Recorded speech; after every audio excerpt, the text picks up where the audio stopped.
Gimana pemerintah mau bantu stabilin harga kalau petaninya aja masih nggak jelas dia mau tanam apa.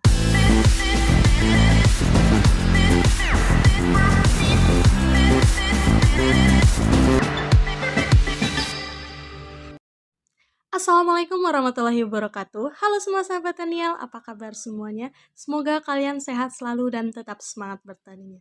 Semangat bertani kita hari ini, kita mau bahas petani gado-gado. Apa sih petani gado-gado itu?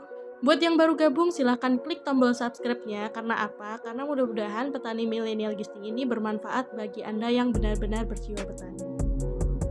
Petani gado-gado itu bukan petani yang jualan gado-gado ya. Tapi kalau mau jualan juga boleh sih. Nanti saya beli satu. Jadi petani gado-gado itu adalah istilah aja buat para petani yang suka tanam-tanam campur-campur, yang suka gonta-ganti tanaman. Ayo, di sini siapa yang suka gonta-ganti tanaman nih? Jadi petani gado-gado atau petani yang suka gonta-ganti tanaman atau petani yang suka campur-campur tanaman bukan berarti tidak bisa berhasil atau sukses dalam di dunia pertanian ya. Tapi menjadi petani yang fokus dengan satu atau dua jenis tanaman akan lebih baik daripada petani yang suka gonta-ganti tanaman atau campur-campur tanaman, atau petani gado-gado lah kalau istilah saya. Karena ini sangat berpengaruh dengan kestabilan harga. Siapa yang suka komen harga pupuk mahal tapi kalau pas jual harganya murah?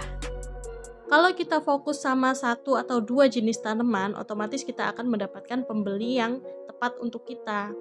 Contoh, kalau kita jadi petani cabai rawit, itu bisa aja pedagang ayam geprek, pemilik rumah makan, pengusaha catering, itu akan datang ke kita. Karena menurut mereka kita bisa memenuhi kebutuhan mereka. Coba kalau jadi petani gado-gado atau yang suka gonta-ganti tanaman. Begitu kita panen cabai, mereka nggak tahu tuh, mereka nggak akan datang ke kita karena mereka nggak tahu kalau Anda adalah petani cabai. Akhirnya apa? Kita jual ke pengepul sayur atau pedagang sayur dengan harga yang murah. Ya kan? Ini siapa yang suka ngerasa kalau jual harganya murah, terus kalau beli harganya mahal. Kadang-kadang selisih harganya tuh suka nggak habis pikron ya. Padahal waktu pertama kita tanam cabai itu ada tuh pedagang sayur yang mensuplai cabai ke pedagang, ke pengusaha makanan itu datang ke kita.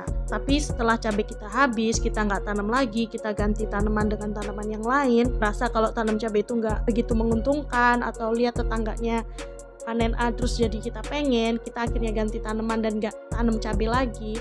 Otomatis si pedagang yang mensuplai cabai ke pengusaha makanan itu akan mencari petani yang lain, dan begitu terus siklusnya, sehingga terjadilah yang namanya ketidakstabilan harga karena pasokannya kadang ada kadang enggak. Kalau kita sudah bisa fokus dengan satu atau dua jenis tanaman dan kita sudah dikenal sebagai petani tanaman tersebut, maka tidak hanya pengepul atau pedagang yang datang ke kita. Bisa jadi formulator atau sales-sales dari produk-produk yang kita pakai itu akan datang ke kita. Otomatis kalau ada pengusaha yang datang ke kita, kita bisa jual produk kita dengan harga yang minimal di atas dari pengepul sayur, ya kan. Terus kalau ada formulator atau sales produk yang pengen promosiin produknya ke kita, kita bisa membeli barangnya dengan harga yang agak miring. Jadi kita bisa meminimalisir modal, tapi kita bisa jual dengan harga yang agak mahal. Coba guys, siapa yang nggak pengen coba? Nah, itulah pentingnya fokus sama satu atau dua jenis tanaman.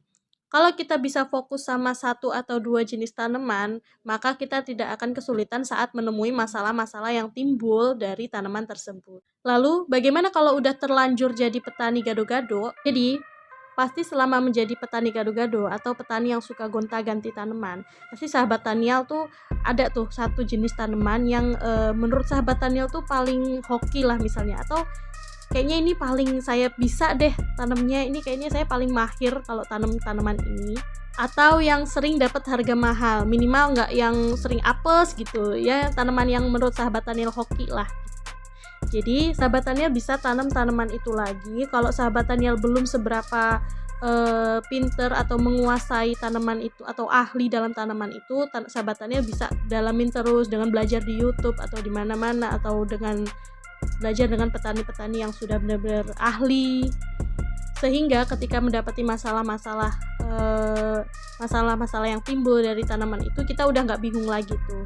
Dan kalau udah ahli, coba guys berusaha untuk memprediksi harga atau ini kapan harganya mahal, ini kapan harganya murah gitu kan. Kalau udah sering tanam pasti tahulah kapan momennya ini mahal, kapan momennya ini murah. Karena selama 1 tahun penuh itu tidak mungkin sayuran tertentu itu akan mahal terus, akan murah terus, itu juga nggak mungkin. Pasti ada satu atau 2 momen yang dimana ini sayuran ini bisa harganya minimal nggak harga yang murah gitu. Nah, itu tadi pengertian petani gado-gado dan akibatnya kalau kita jadi petani gado-gado.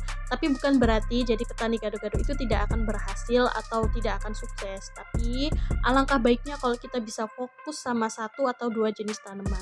Siapa tahu dengan kita fokus 1 atau 2 jenis tanaman itu akan membantu pemerintah Indonesia untuk menstabilkan harga, ya kan? Gimana pemerintah mau bantu stabilin harga kalau petaninya aja masih nggak jelas dia mau tanam apa. Terima kasih, semoga video ini bermanfaat. Wassalamualaikum warahmatullahi wabarakatuh. Bye.